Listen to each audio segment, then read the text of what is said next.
The stagecoach rattled to a halt in front of the dusty Brownsville, Texas saloon, and Katherine Anne stepped down into the scorching June heat of 1878 with nothing but a carpet bag and the bruises hidden beneath her high-necked dress.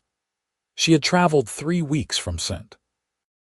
Louis to escape a husband who had made every day of their 2-year marriage a living nightmare. And now, standing in this border town where the Rio Grande separated Texas from Mexico, she felt the first fragile tendril of hope that maybe, just maybe, she could disappear into this wild place and never be found. The main street of Brownsville stretched before her, lined with wooden buildings that seemed to shimmer in the oppressive heat. Dust devils danced between the horses tied to hitching posts, and somewhere a dog barked lazily. Katherine gripped her bag tighter, feeling the weight of every eye that turned her way. A woman alone in a frontier town was an oddity, and she could already hear the whispers starting. She needed work, and she needed it immediately. The small amount of money she had stolen from her husband's desk drawer would last perhaps a week if she was careful.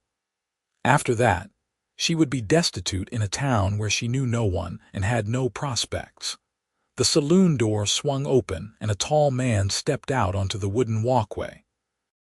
He was perhaps 26 or 27, with sandy hair that touched his collar and eyes the color of storm clouds.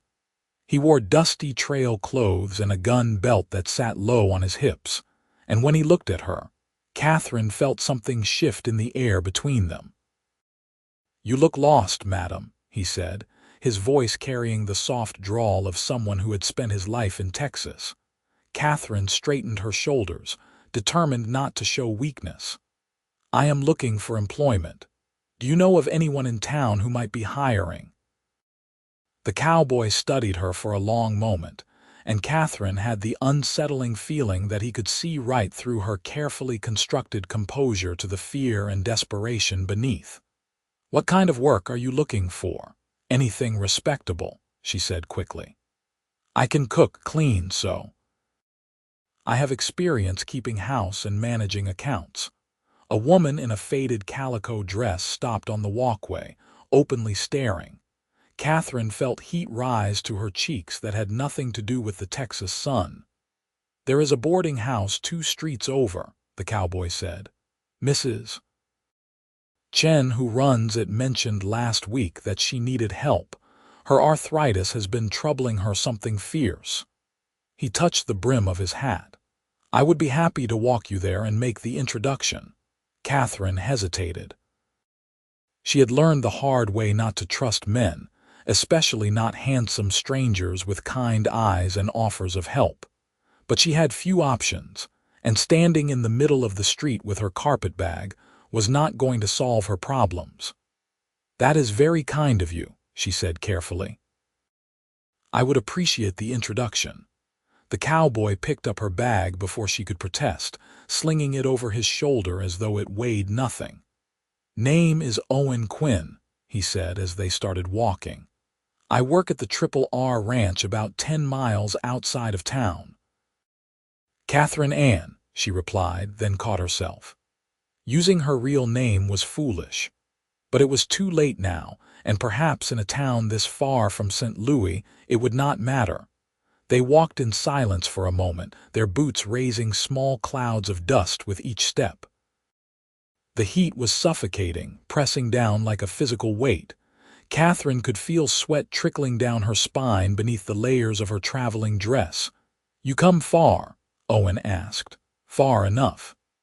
Katherine kept her eyes forward, watching the buildings pass. A general store, a telegraph office, a small church with a white steeple. Owen did not press for more information, and Katherine felt a small measure of her tension ease.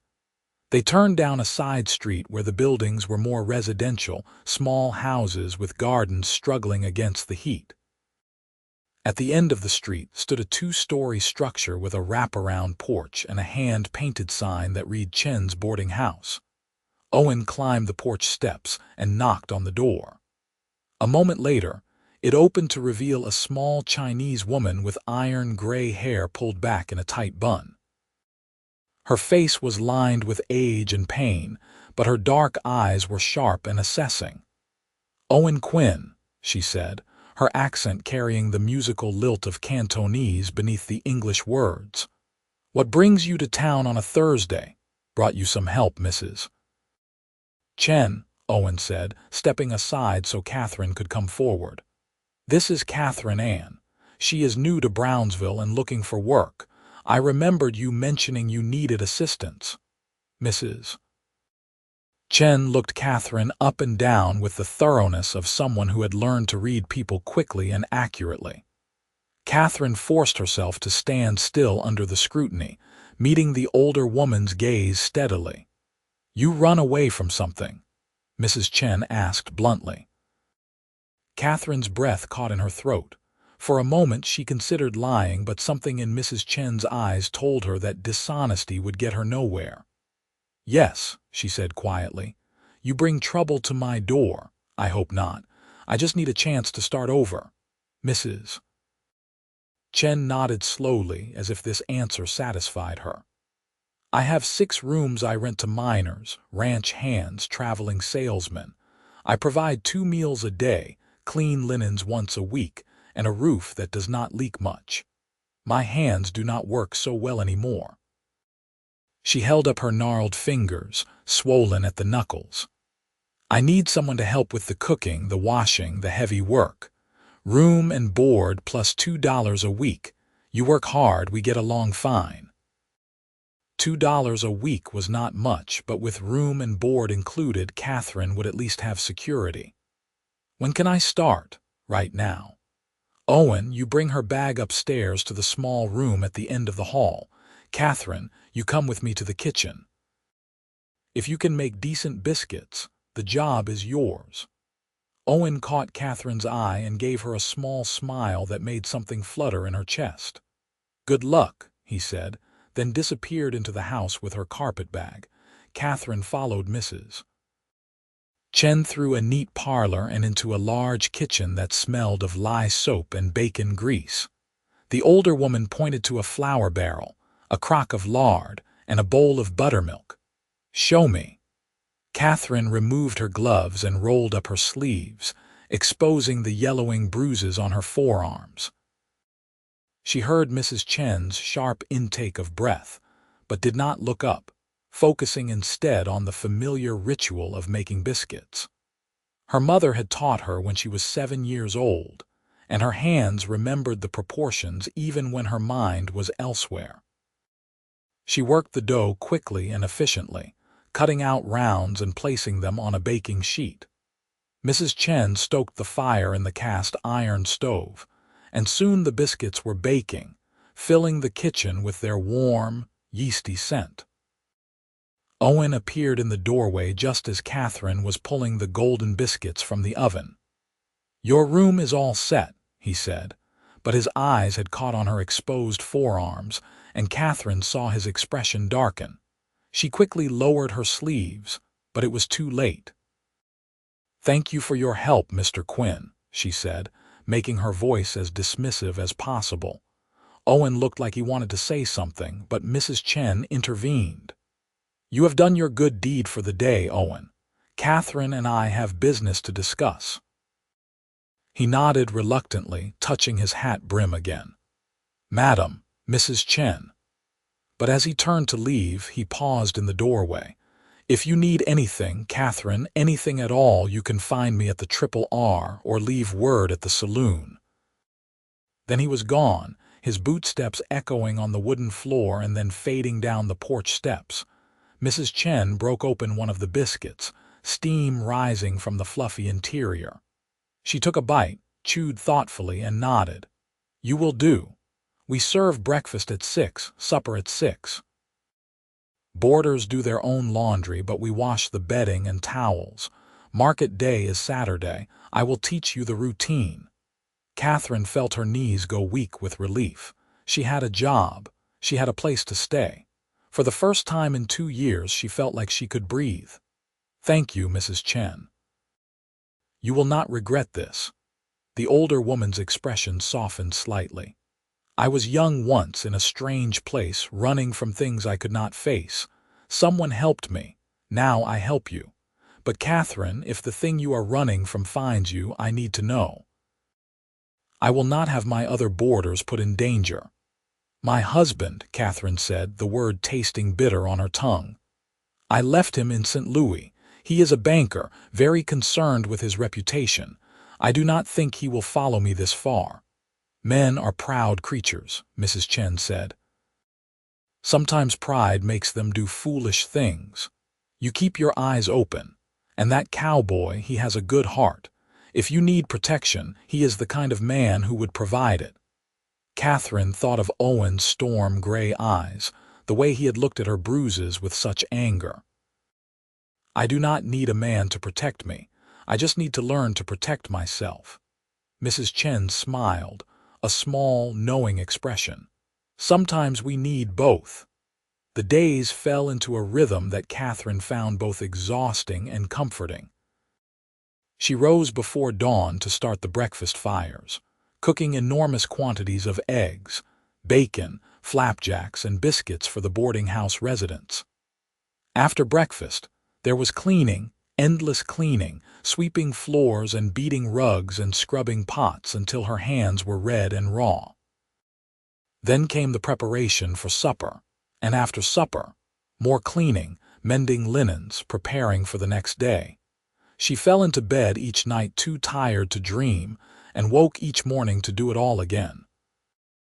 It was hard work, harder than anything she had done in her life, but it was honest work, and it was hers. No one criticized her for being too slow or too stupid.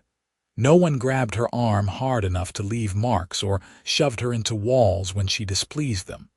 Mrs. Chen was a fair employer, quick to correct but also quick to praise, and Katherine found herself feeling something she had not felt in a long time. Safe. Owen Quinn came by the boarding house 3 days after Katherine arrived. It was late afternoon, and she was on the porch shaking out a rug when she saw him riding down the street on a rangy sorrel horse.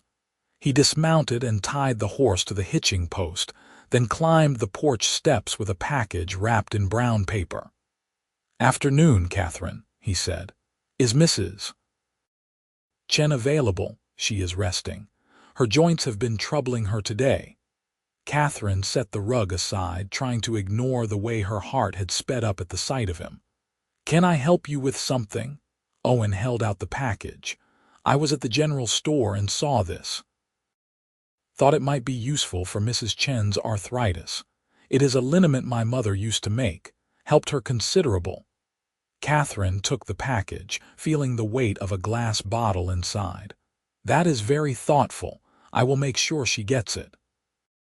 They stood in awkward silence for a moment, Owen shifting his weight from one foot to the other. Finally, he said, "How are you settling in?" "Well enough. Mrs. Chen is a good employer. And the work is not too difficult," Katherine almost laughed. The work was brutally difficult, but she would never admit it. "I am managing." Owen looked at her with those storm-gray eyes, and Katherine had the feeling again that he could see right through her. "You ever need anything," he said slowly, "and I mean anything at all, you let me know." "I meant what I said before." "Why?" The question came out before Katherine could stop it. "You do not know me. Why would you concern yourself with my welfare?" Owen was quiet for a long moment, looking out at the dusty street. Finally, he said, "My father was not a kind man. He drank, and when he drank, he got mean. Used to take it out on my mother, on me and my sister. I was too young to stop it, too small. By the time I was big enough to stand up to him, my mother was already broken in spirit and my sister had run off to God knows where." He turned back to Katherine, and there was old pain in his eyes. "I see a woman with bruises shaped like finger marks. I know what that means. And I made a promise to myself a long time ago that if I ever had the chance to help someone in that situation, I would. So that is why." Katherine felt tears prick her eyes and blinked them back furiously. I do not need pity. Good, because I am not offering any. I am offering friendship if you will take it. Friendship. Such a simple thing, and yet Katherine could not remember the last time she had a real friend. Her husband had isolated her from everyone she knew, controlling every aspect of her life until she had no one to turn to. "I would like that," she said softly. Owen's face split into a smile that transformed his entire appearance, making him look younger and somehow lighter. "Well then, friends. Which means you should probably call me Owen instead of Mr. Quinn, and I will call you Katherine if that suits." "Katherine suits me fine." "Then it is settled." He touched his hat brim. "I should let you get back to your work, but I will be in town again on Saturday for market day. Maybe I will see you there." "Maybe you will." Katherine watched him ride away, the package still in her hands. When she went inside, she found Mrs. Chen sitting in her chair by the window, a knowing smile on her face. "That cowboy is sweet on you," the older woman said. Katherine felt her cheeks warm. "He is just being kind. Kindness is how it starts. You watch. That one will be courting you before the summer is out." Katherine shook her head, but she could not quite suppress her own smile. "I am still married, Mrs. Chen. Even if I wanted to be courted, which I do not, it would not be proper." "You think a piece of paper signed by a cruel man has any real meaning? You left him. In the eyes of God and any decent person, you are free." Katherine wanted to believe that, but years of her husband's voice in her head, telling her she was worthless, that she belonged to him, that she had no right to leave, made it difficult. Still, standing there in the warm afternoon light with the smell of Owen's liniment in her hands, she felt the smallest seed of possibility take root.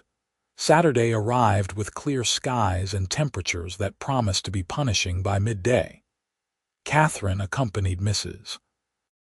Chen to the market square, where farmers and ranchers from miles around had set up stalls selling produce, meat, fabric, tools, and everything else needed for frontier life.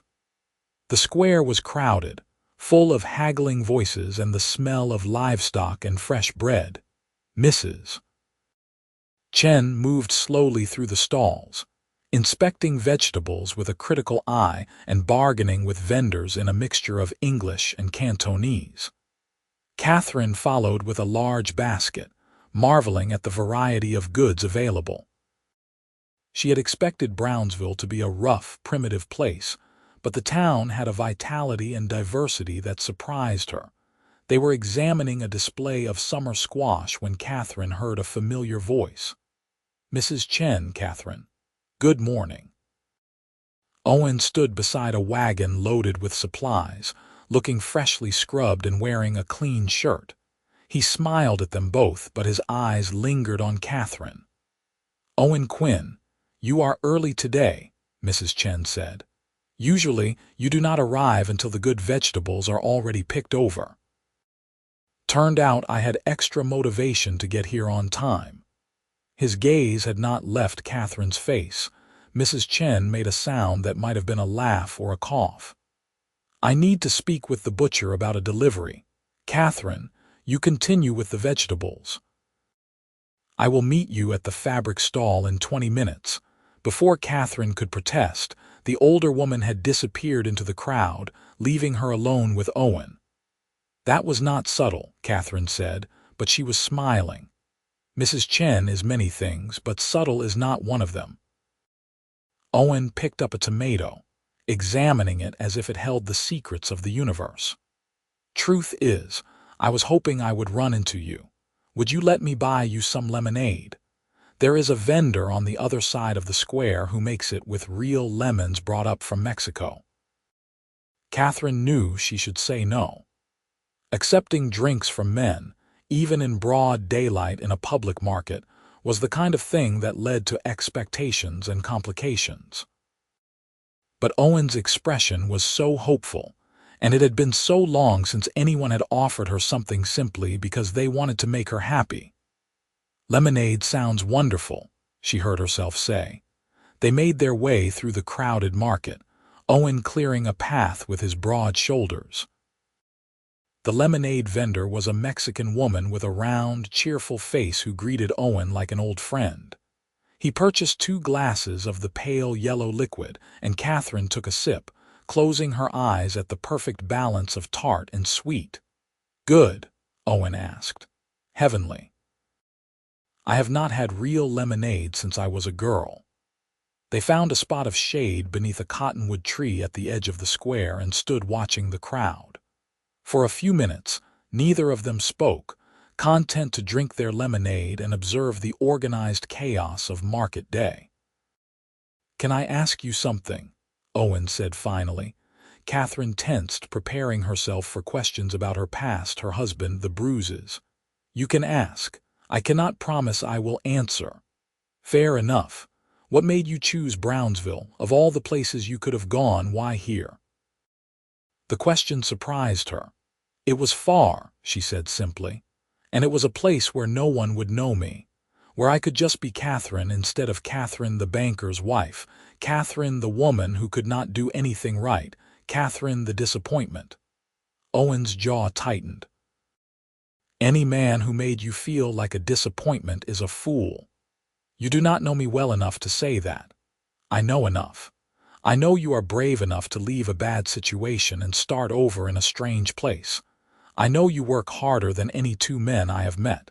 I know Mrs. Chen trusts you, and she does not trust easily. And I know that when you smile, which is not often enough, it lights up your whole face." Katherine felt heat rise to her cheeks that had nothing to do with the Texas sun. "Owen Quinn, are you trying to charm me? Is it working?" Despite herself, Katherine laughed, a real, genuine laugh that felt foreign and wonderful. "Perhaps a little." Owen grinned. "Then I will take that as encouragement to keep trying." They talked until Katherine noticed Mrs. Chen waving at her from across the square. Owen walked her back through the market, carrying her basket of vegetables, and helped load the supplies into Mrs. Chen's small cart. "Thank you for the lemonade," Katherine said. "Thank you for the company. I was wondering if maybe next Saturday, if you have time, you might let me buy you lunch. There is a decent restaurant near the hotel that serves a good steak." Katherine hesitated. This was moving beyond simple friendship into something else, something that both thrilled and terrified her. But when she looked at Owen's open, honest face, so different from her husband's calculating expressions, she found herself wanting to say yes. "I would like that," she said. The smile that spread across Owen's face was worth any risk. Over the following weeks, Katherine and Owen fell into a pattern. He came to town every Saturday, and they would spend the afternoon together, sometimes sharing a meal, sometimes just walking through Brownsville talking about everything and nothing. Owen told her about growing up on a small ranch in East Texas, about losing his mother to fever when he was 18, about working his way west until he found a position at the R. Katherine, more slowly, told him about her childhood in St. Louis, her father who had died when she was 15, her mother who had pushed her to marry well, not wisely. She did not tell him everything. The worst parts, the darkest moments of her marriage, stayed locked inside. But she told him enough that he understood, and he never pushed for more than she was willing to give. The heat of summer intensified, turning Brownsville into a furnace. Katherine learned to work in the coolest parts of the day, to conserve water, to move slowly when the sun was at its height. She learned which boarders paid on time and which needed reminding, which ones were respectful and which ones she needed to watch carefully. She learned to speak a little Cantonese from Mrs. Chen and a little Spanish from the vendors at the market. She also learned, slowly and carefully, to trust Owen.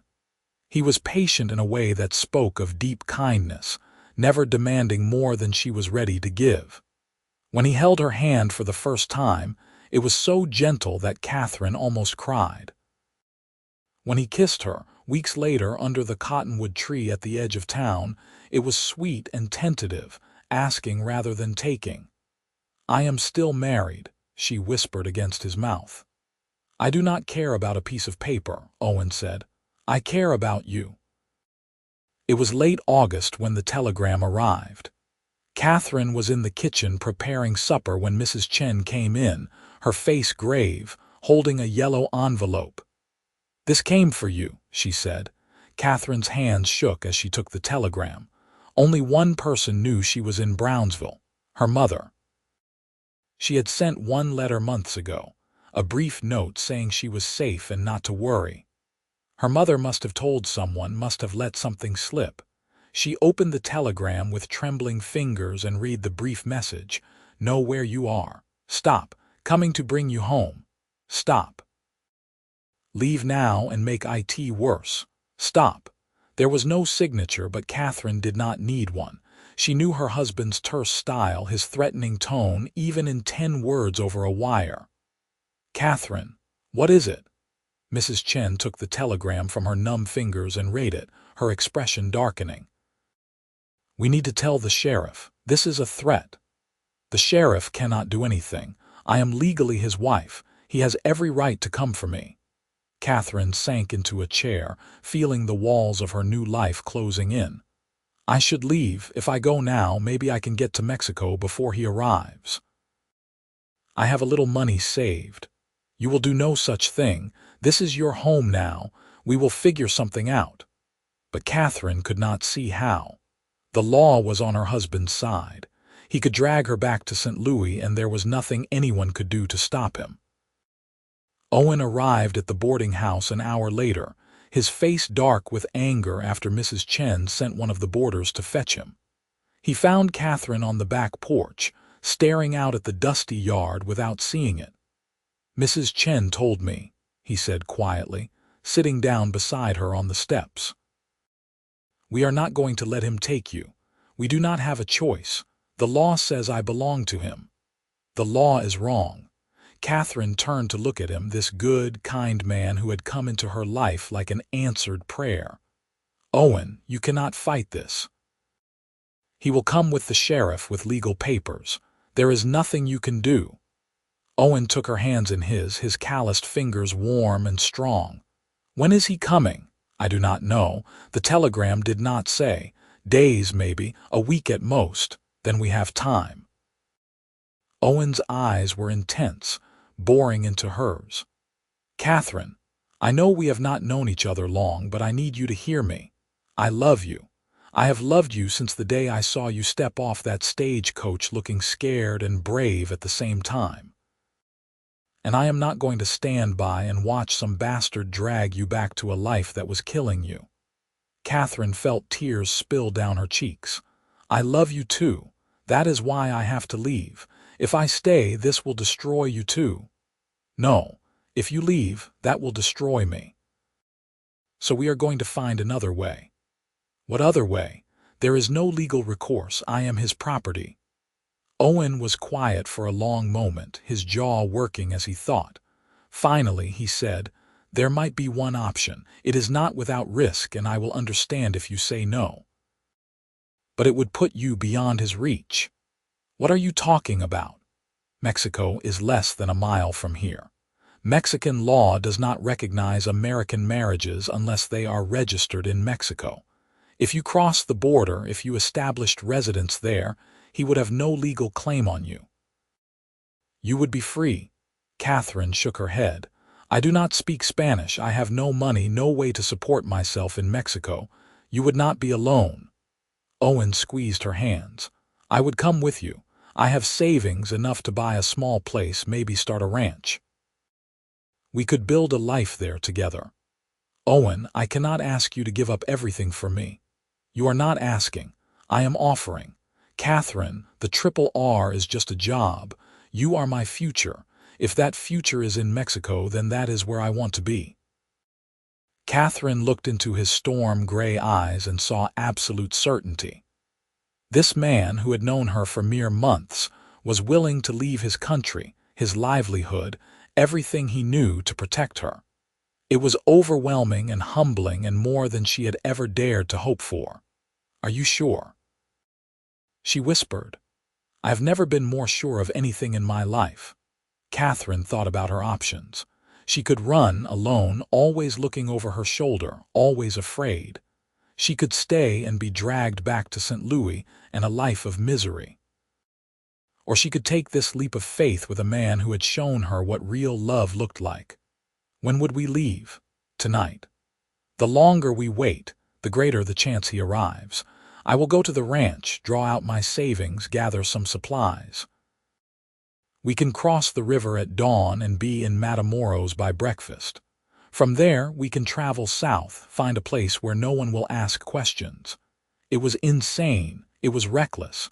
It was possibly the bravest thing Katherine had ever contemplated. "Yes," she said. "Let us do it." Owen pulled her into his arms, holding her so tightly she could barely breathe. "No one will hurt you here," he said against her hair. "I promise you, Katherine, no one will ever hurt you again." And in that moment, standing in his arms with the Texas sun setting behind the dusty buildings of Brownsville, Katherine believed him. She believed him completely and forever. They moved quickly. Owen rode back to the Triple R to settle his affairs and gather supplies while Katherine packed her few belongings and explained the situation to Mrs. Chen. The older woman was not surprised. "I knew this was coming," she said, pressing a small leather pouch into Katherine's hands. "This is what I have saved. It is not much, but it will help." Katherine tried to refuse, but Mrs. Chen was adamant. "You helped me when I needed it. Now I help you. This is how the world should work." They embraced, two women who had found friendship in unlikely circumstances, and Katherine felt her heart break a little at leaving this place that had become home. "If things ever change, if you can come back safely, there will always be a place for you here," Mrs. Chen said. "Thank you for everything." Owen returned as the last light was fading from the sky. He had 2 horses, his sorrel and a sturdy bay mare, both loaded with supplies. He had changed into trail clothes and had a rifle scabbard attached to his saddle. "Are you ready?" he asked. Katherine took one last look at the boarding house, at the porch where she had spent so many evenings, at the window of her small room where she had slept without fear for the first time in years. Then she turned to Owen and nodded. "I am ready." They rode through Brownsville in the darkness, keeping to the back streets to avoid attention. The town was quiet, most people already in bed. At the edge of town they paused, and Owen pointed to a thin line of darker darkness in the distance. "That is the Rio Grande. There is a crossing about half a mile east, a place where the water runs shallow. We will cross there." They rode in silence, the only sounds the creaking of leather and the soft footfalls of the horses. Katherine's heart pounded in her chest, half from fear, half from exhilaration. She was doing it. She was actually escaping. The river appeared before them, a ribbon of black water reflecting the stars. Owen dismounted and tested the depth with a long stick, then nodded. "It is low. We should be able to cross without trouble. Let me go first, make sure the bottom is solid." He remounted and urged his horse into the water. The sorrel picked its way carefully, water rising to its knees, then its belly. But it found good footing, and within minutes Owen had reached the far bank. "Come on," he called. "It is safe." Katherine gathered her courage and followed.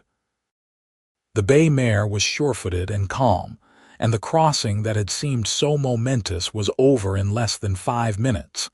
They stood on the southern bank, officially in Mexico, and Katherine felt something inside her chest loosen. For the first time in years, she was free. "We should keep moving," Owen said. "Put some distance between us and Brownsville before we rest." They rode through the night, following rough trails that Owen seemed to know by instinct. As the sky began to lighten in the east, they crested a small rise and saw a town spread out below them. Matamoros, Owen said. We can rest there for a few hours, get a proper breakfast, maybe sleep a little before we continue south. They found a small inn on the outskirts of town run by an elderly couple who asked no questions and accepted Owen's American dollars without comment. The room they were shown to was simple but clean, with a large bed and a window overlooking a dusty courtyard. Katherine stood in the middle of the room, suddenly aware that she was alone with Owen in a way they had never been before. The implications hung in the air between them. Owen seemed to sense her discomfort. "I can sleep on the floor," he said quietly. "I did not bring you here expecting anything, Katherine. I just want you safe." "I know." Katherine moved to the window, looking out at the unfamiliar landscape, Mexico. She was in Mexico. It still did not feel real. "Owen, what happens now? We cannot run forever." "We are not running forever. We are starting over. I was thinking we could head to a town called Valhermoso, about 60 miles south of here. It is small, quiet, a good place to raise cattle. I have heard they welcome American settlers and the land is cheap. We could buy a small ranch, build a house, make a real life." Katherine turned to face him. "And what about my marriage? I know you said Mexican law does not recognize it, but I am still bound in the eyes of God and the church." Owen crossed the room to stand in front of her. "Your husband broke those vows long before you left. He promised to love and cherish you, and instead he hurt you. As far as I am concerned, any bond between you was destroyed by his actions. But if it matters to you, if you need something more official, we can find a priest.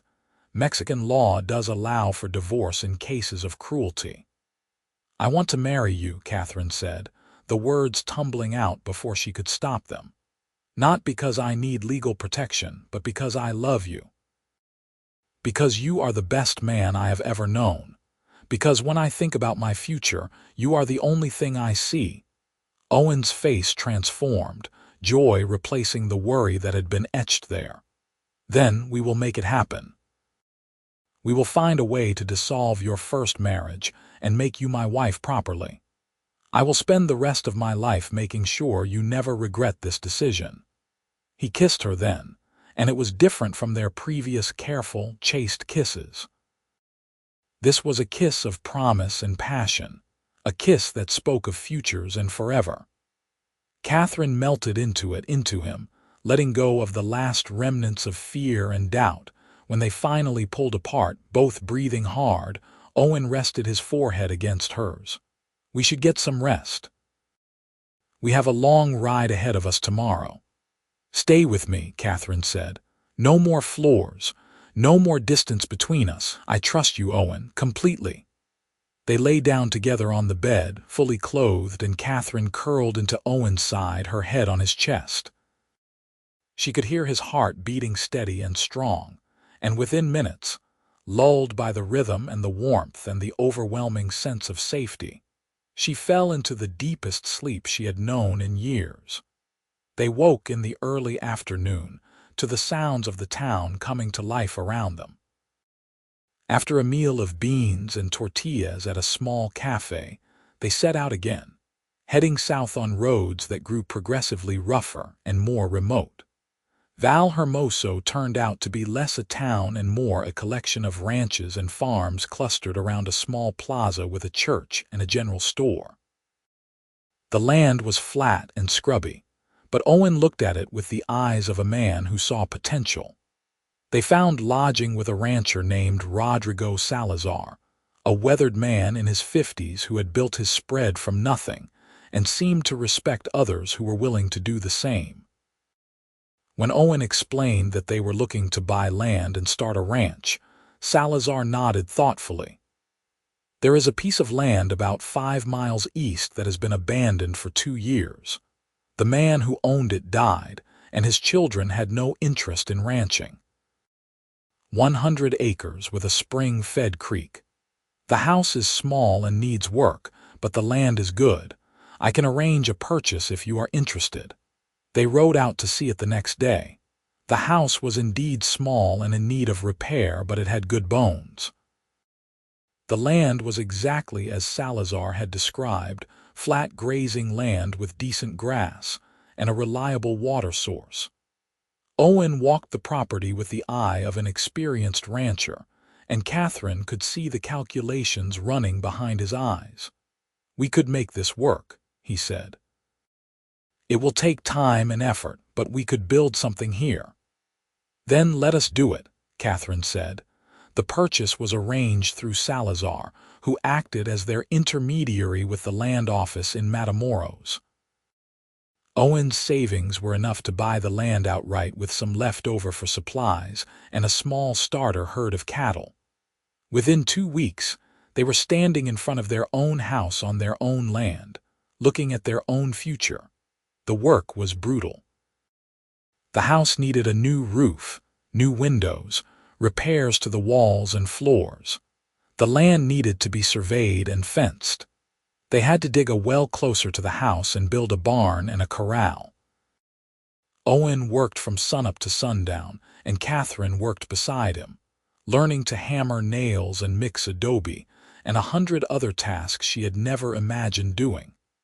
But it was their work, building their home, and that made every blister and backache worthwhile. Salazar proved to be a good neighbor, coming by regularly to offer advice and assistance.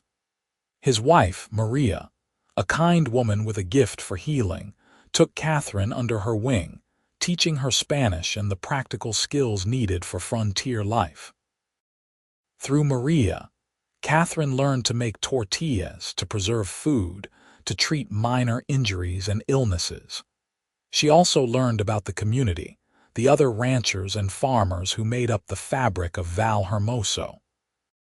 It was Maria who suggested, one afternoon as they were washing clothes together at the creek, that Katherine speak to the priest about her situation.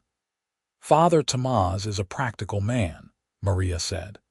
"He understands that life is complicated. If you explain your circumstances, he may be able to help."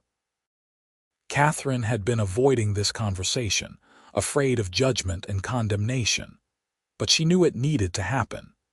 If she and Owen were going to build a real life together, they needed to do it properly. Father Tomás was a small, elderly man with kind eyes and a calm demeanor.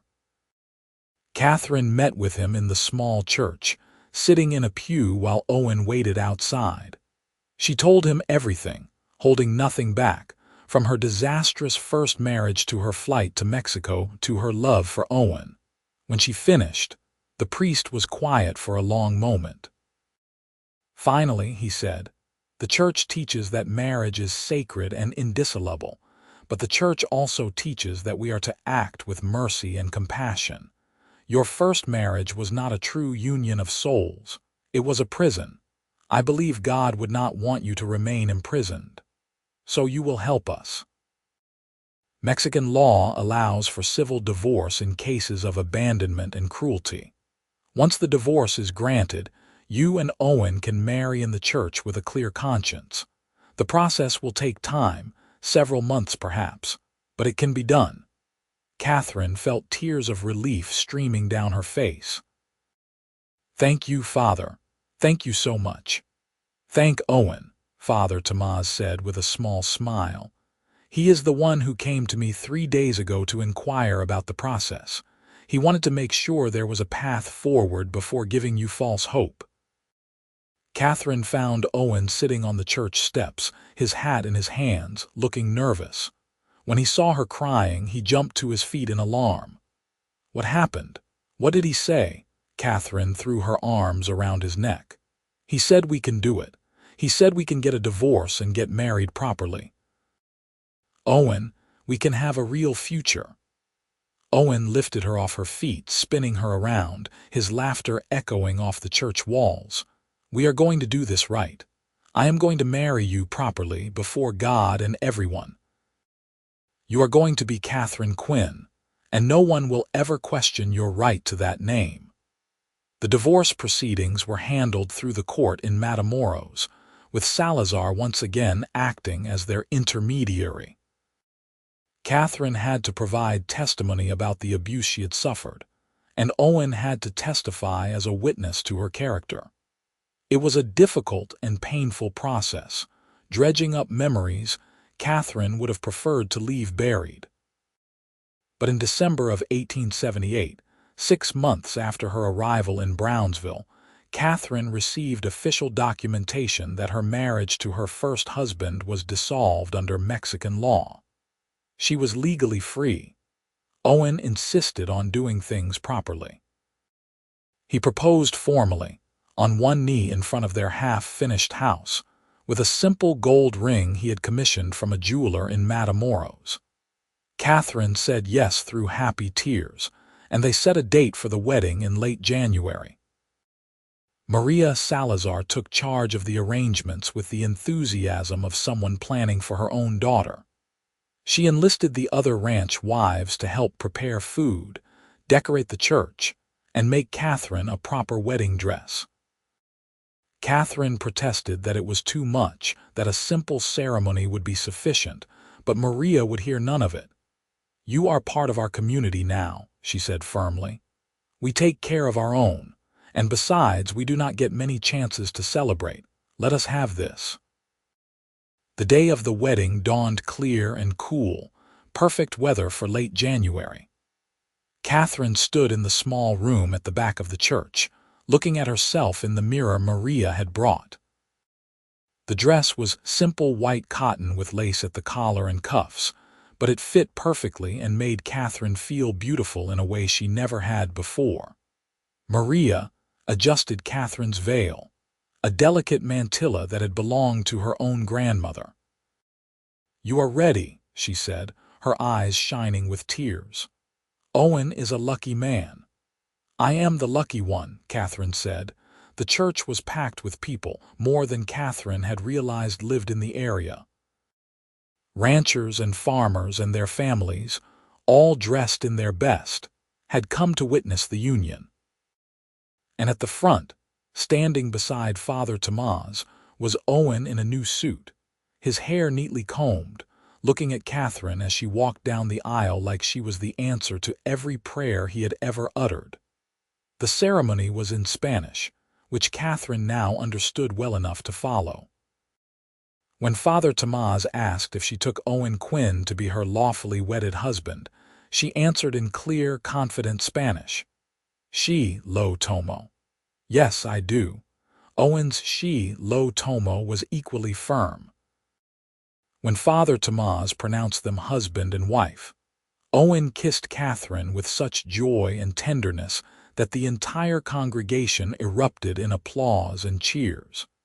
The celebration that followed lasted well into the night. There was food and music and dancing, and Katherine found herself swept up in the warmth and acceptance of the community that had become her home. She danced with Owen, with Rodrigo Salazar, with Father Tomas, with seemingly every man in Val Hermoso. And through it all, she felt lighter than air, giddy with happiness and the overwhelming sense of rightness. Late in the evening, as the party was winding down, Owen pulled her aside. "Are you ready to go home, Mrs. Quinn, Mrs. Quinn?" Katherine savored the name, her real name, earned and chosen and truly hers. "Yes, let us go home." They rode back to their ranch under a sky full of stars, the horses moving slowly, in no hurry to end the perfect day.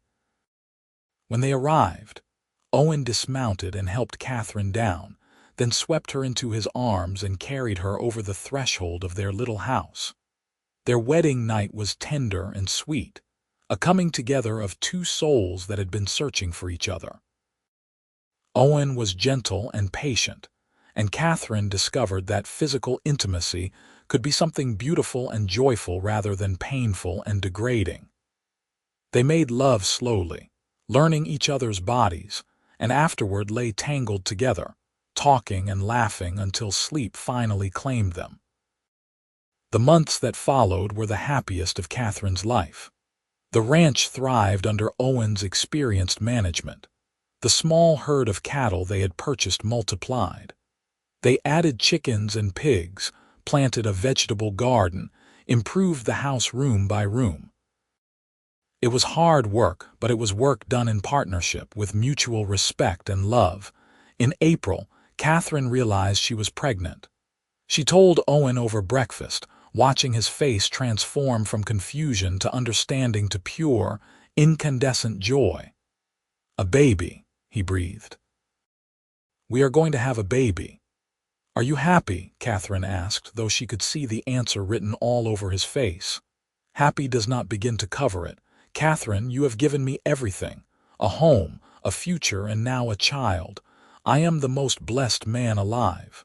The pregnancy was not easy.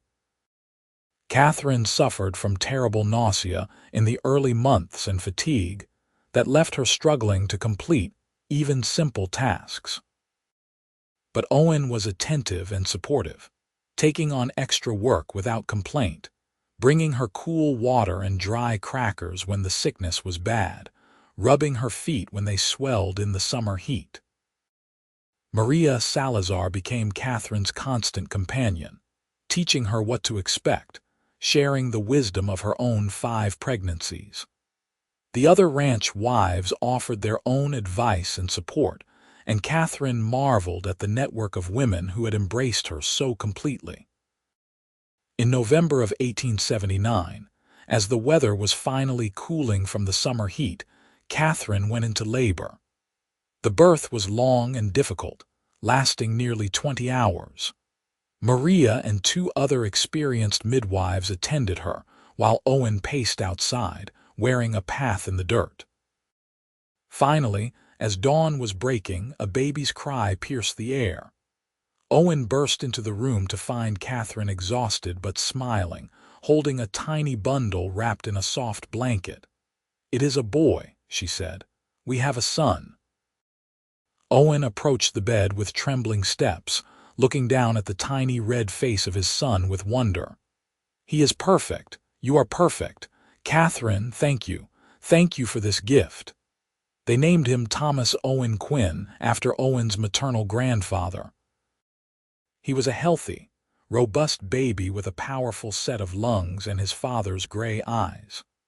Owen was besotted from the first moment, spending hours just watching Thomas sleep, marveling at his tiny fingers and toes. Life settled into a new rhythm, organized around the baby's needs.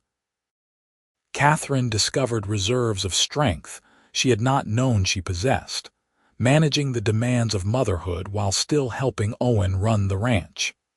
It was exhausting, but it was also deeply fulfilling in a way her old life had never been. When Thomas was 6 months old, Katherine received a letter forwarded from Mrs. Chen in Brownsville. It was from her mother, and Katherine opened it with trembling fingers, unsure what to expect. The letter was brief but filled with emotion. Her mother wrote that Katherine's husband had come to St. Louis looking for her, threatening and raging. But when he realized Katherine had truly disappeared and no one knew where she was, he had eventually given up and filed for divorce himself, claiming abandonment. The divorce had been granted, and he had already remarried, this time to a young woman whose father had significant business connections. Her mother wrote that she understood now why Katherine had left, that she was sorry for pushing her into such a terrible marriage, that she only wanted Katherine to be happy and safe. She asked Katherine to write, to let her know she was alive and well, even if she could not reveal her location. Katherine wrote back immediately, a long letter telling her mother everything that had happened, about Owen and the ranch and baby Thomas.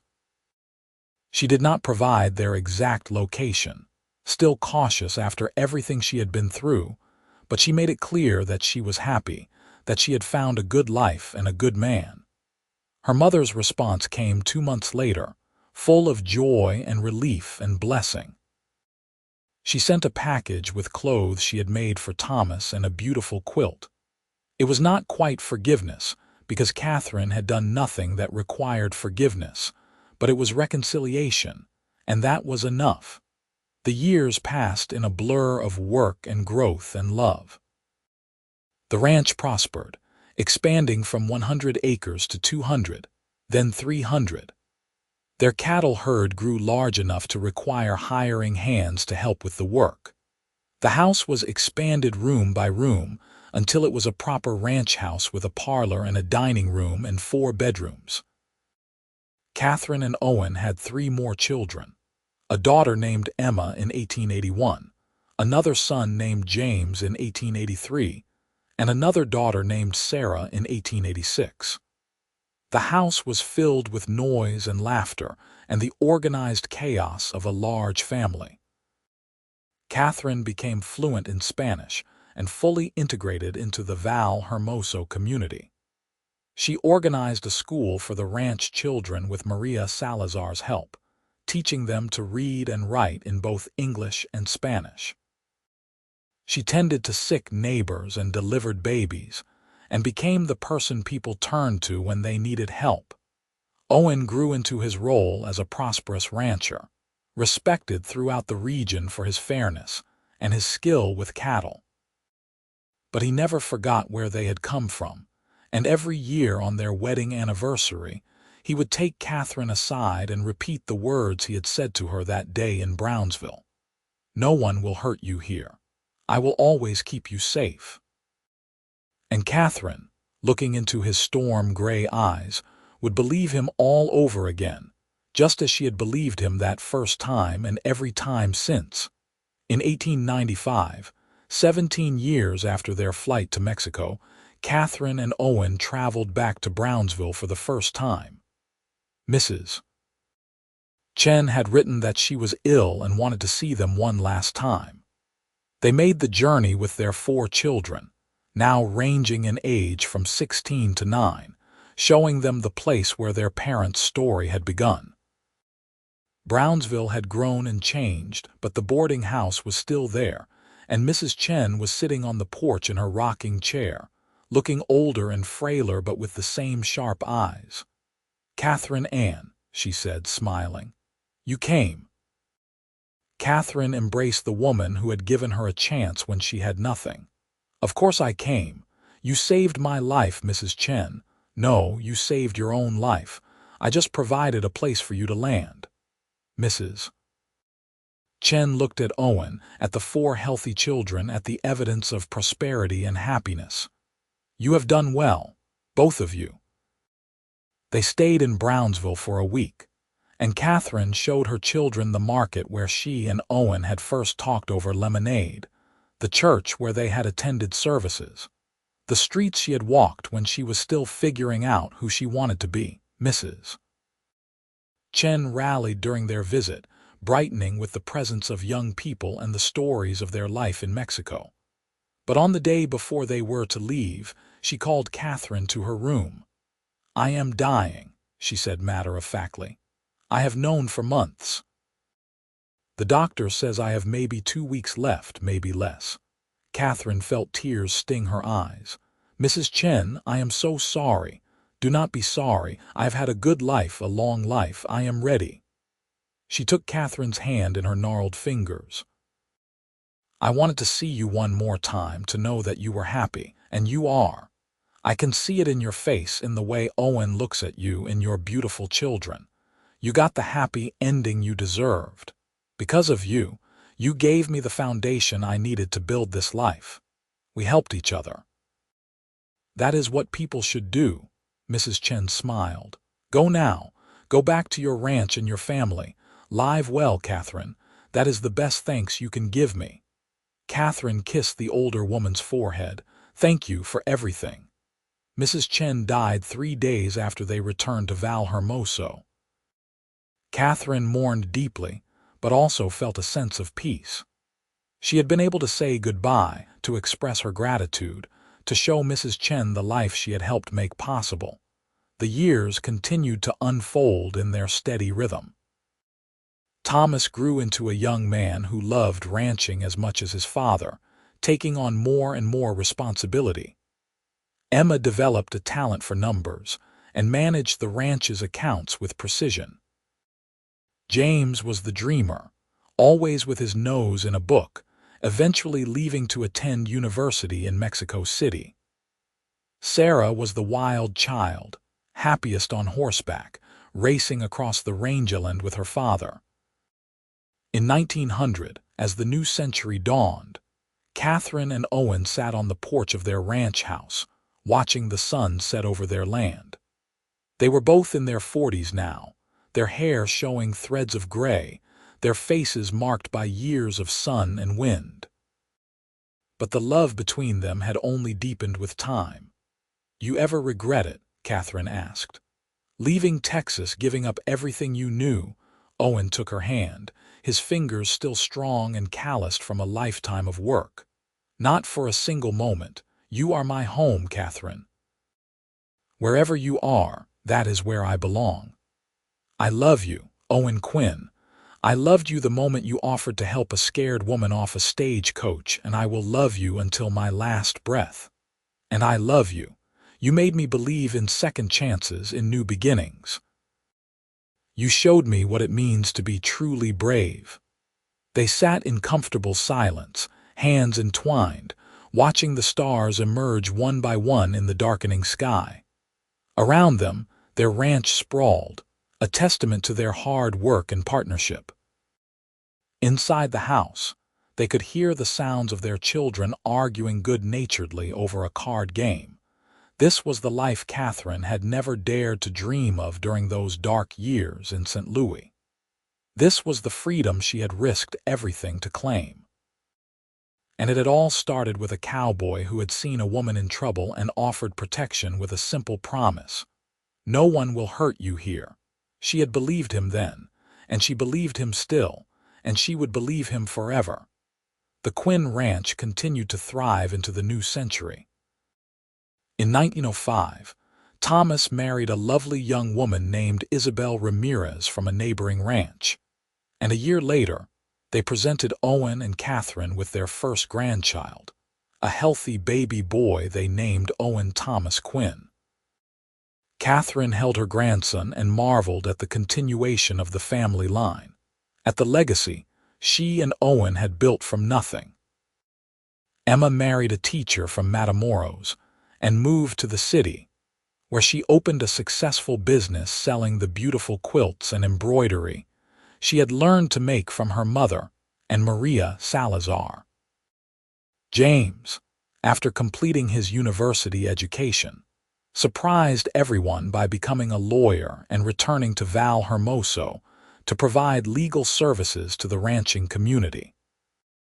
And Sarah, true to her wild nature, married a Mexican army officer and had adventures across the country before finally settling on a small horse ranch near Val Hermoso. In 1910, Owen turned 53. He was still strong and vital, still running the ranch with the same dedication he had always shown. But one morning in late spring, he did not come in for breakfast. Katherine found him in the barn, sitting on a hay bale, his face pale and his breathing labored. "Owen, what is wrong?" "Just a little pain in my chest. I am sure it is nothing." But Katherine could see it was not nothing. She sent one of the ranch hands to fetch the doctor from town while she helped Owen back to the house and into bed. The doctor, when he arrived, examined Owen carefully and then pulled Katherine aside. "His heart is weak. He needs complete rest, no exertion whatsoever, and even with rest I cannot promise he will recover fully." Katherine felt her own heart clench with fear. "How long does he have?" "That depends on him.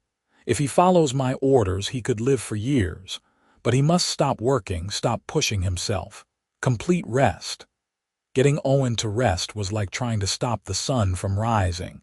He chafed at the restrictions, frustrated by his body's limitations.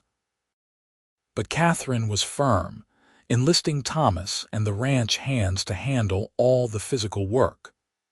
Owen was relegated to sitting on the porch, offering advice and direction but not participating in the actual labor. It nearly broke him. Owen's identity was so wrapped up in being a working rancher that being forced to the sidelines felt like death. He became withdrawn and irritable, snapping at Katherine and the children, staring out at the land he could no longer work with bitter frustration. One evening, Katherine sat down beside him on the porch with 2 glasses of lemonade, an echo of that day so long ago in the Brownsville market. "Talk to me," she said. "Tell me what you are feeling. I am useless. A burden. You are my husband, the father of my children. The founder of this ranch. You are many things, Owen Quinn, but useless is not one of them. I cannot do anything. I just sit here like an old man waiting to die." Katherine took his hand. "Do you remember what you told me the day we crossed into Mexico? You said we were not running forever, we were starting over. Owen, we have had 32 beautiful years together. We have built a successful ranch, raised 4 wonderful children, become part of a community. That did not happen because you can rope a steer or mend a fence. It happened because of who you are, your kindness, your integrity, your love. Those things have not changed just because your body is not as strong as it once was." Owen was quiet for a long moment. Finally, he said, "I am scared, Katherine.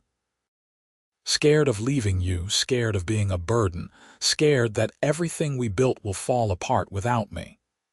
You are not leaving me yet. And Thomas is more than capable of running the ranch. You trained him well. As for being a burden, you could never be that. You are my partner, my love, my best friend. We have walked through fire together, Owen. We will walk through this too." The words seemed to ease something in Owen. He pulled Katherine close, and they sat together watching the sunset as they had done so many times before. Owen did recover, slowly and incompletely. He would never again have the strength and stamina of his younger years, but he found new ways to contribute. He taught his grandchildren to rope and ride. He kept the ranch's books. He became a mentor to young ranchers in the area, offering advice based on decades of experience. And most importantly, he spent time with Katherine. They had always been partners, but illness forced them to slow down, to appreciate each day, to focus on the relationship that had been the foundation of everything else. In 1915, Thomas took over full management of the ranch, and Owen officially retired. It was a bittersweet moment, the formal acknowledgement that an era was ending. But it was also right. Thomas had his own ideas about how to run the operation, and while Owen did not always agree, he had to admit his son was doing a fine job. The years of the Great War passed largely without touching Val Hermoso, though they heard reports from James, whose legal work sometimes took him to Mexico City, where news from Europe was more readily available. The ranch continued to prosper, now under the 3rd generation of Quinn management, as Thomas's sons grew old enough to help. In the spring of 1920, Owen and Katherine celebrated their 42nd wedding anniversary. All 4 of their children were able to come home for the occasion, along with their spouses and children. The ranch house overflowed with grandchildren, ranging in age from 15 down to 2, and the noise and chaos were wonderful. At the celebration dinner, Thomas stood to make a toast. "To my parents," he said, raising his glass. "You taught us that love is not just a feeling, it is a choice you make every day. You taught us that home is not a place, it is the people you choose to stand beside. You taught us that courage means starting over when you have to, fighting when you must, and always, always protecting the people you love. Thank you for giving us this life, this family, this legacy. We love you both." Katherine looked around the table at her children and grandchildren, at Owen, whose eyes were shining with tears, at the home they had built together. It had been 42 years since that hot day in Brownsville, when a scared woman stepped off a stagecoach and a kind cowboy offered help. 42 years since Owen had promised her that no one would hurt her, and she had believed him. It had been the most important belief of her life, the foundation on which everything else was built. Because Owen had kept that promise, not just in that moment but every day since. He had given her safety and love and partnership. He had given her the space to discover who she really was, separate from the fear and pain of her past. He had given her a future she had never dared to imagine. In 1922, Owen's health took a turn for the worse. The doctor said his heart was simply wearing out, that there was nothing to be done except to make him comfortable. Owen faced his impending death with the same calm courage he had faced everything else in his life. "I am not afraid," he told Katherine as they sat together in the bedroom they had shared for over 40 years. "I have lived a good life, a full life.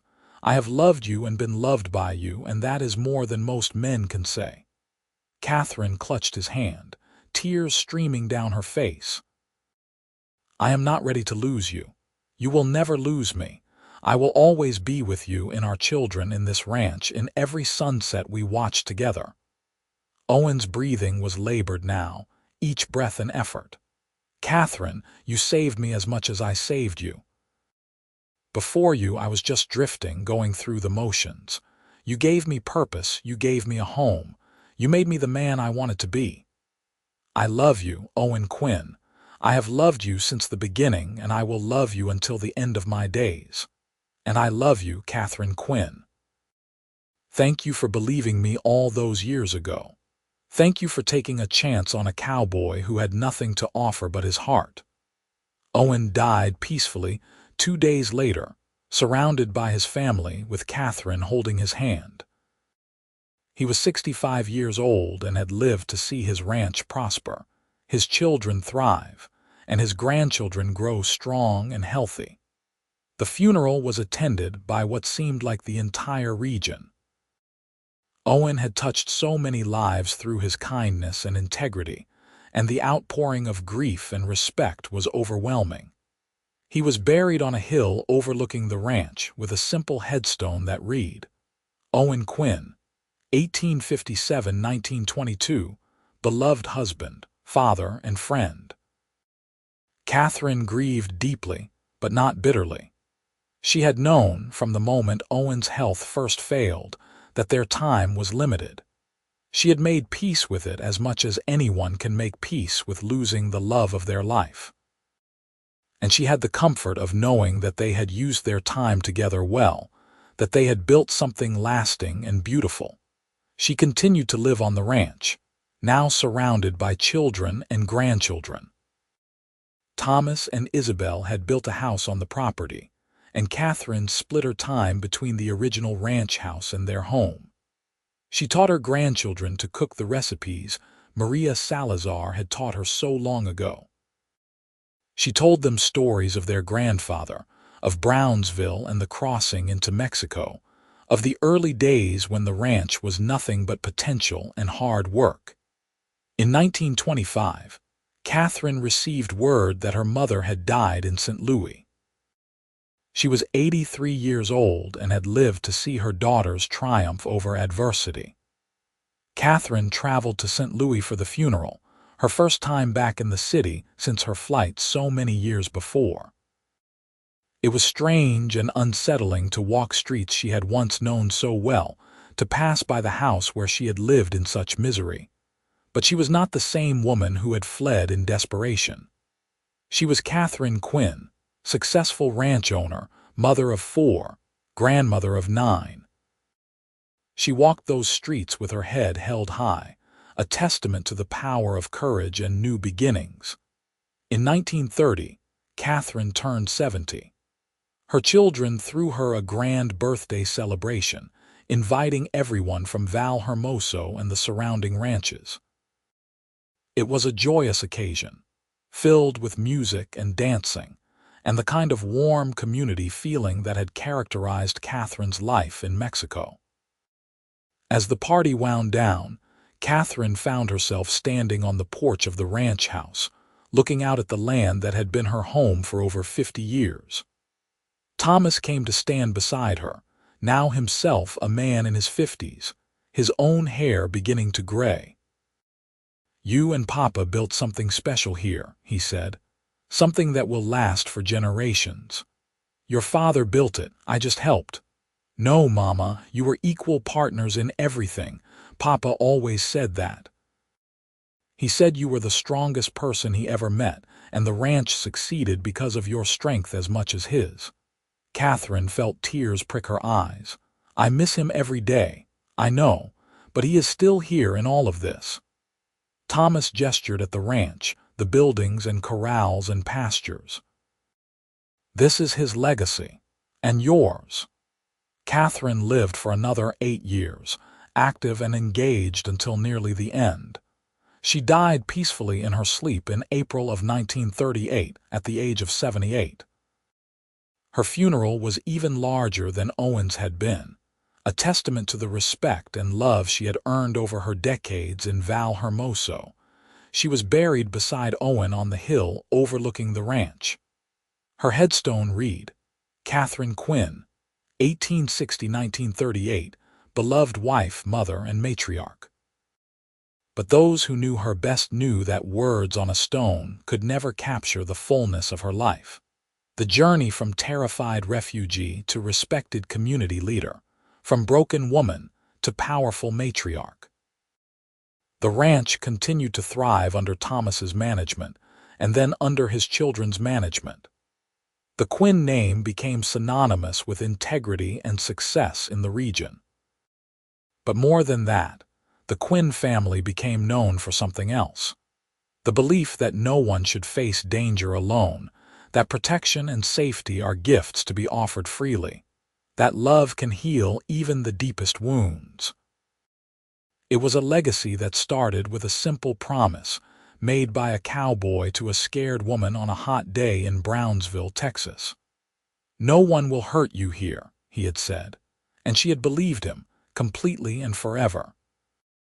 That belief had changed both their lives, had created a family and a legacy that would endure for generations. In the end, it was not about the land or the cattle or the wealth they had accumulated. It was about two people who had found each other when they needed it most, who had chosen love over fear, courage over despair, and partnership over loneliness. It was about the power of a promise kept, and the transformative nature of believing in something and someone with your whole heart. Years later, when the great-grandchildren of Katherine and Owen would ask about their ancestors, about how the ranch came to be, they would hear the story. They would hear about Brownsville and the flight to Mexico, about hard work and harder times, about building something from nothing. But most of all, they would hear about love, the kind of love that endures all things, believes all things, hopes all things. And they would understand that the Quinn legacy was not just land and cattle. It was the knowledge that one person, offering protection and kindness at exactly the right moment, can change the entire trajectory of a life. That courage is not the absence of fear, but the willingness to move forward despite it. That home is not where you start, but where you choose to build, with people who see you truly and love you completely. The ranch still stands, now in the 21st century, still operated by Quinn descendants who honor the memory of their founding matriarch and patriarch. On the hill overlooking the property, the two headstones weather slowly in the Mexican sun, side by side for eternity, just as Katherine and Owen stood side by side in life. And if you visit on a quiet evening, as the sun sets over the rangeland turning the sky brilliant shades of orange and gold, you can almost hear the echo of a promise made long ago, a promise that changed everything. No one will hurt you here. A promise believed completely and honored forever.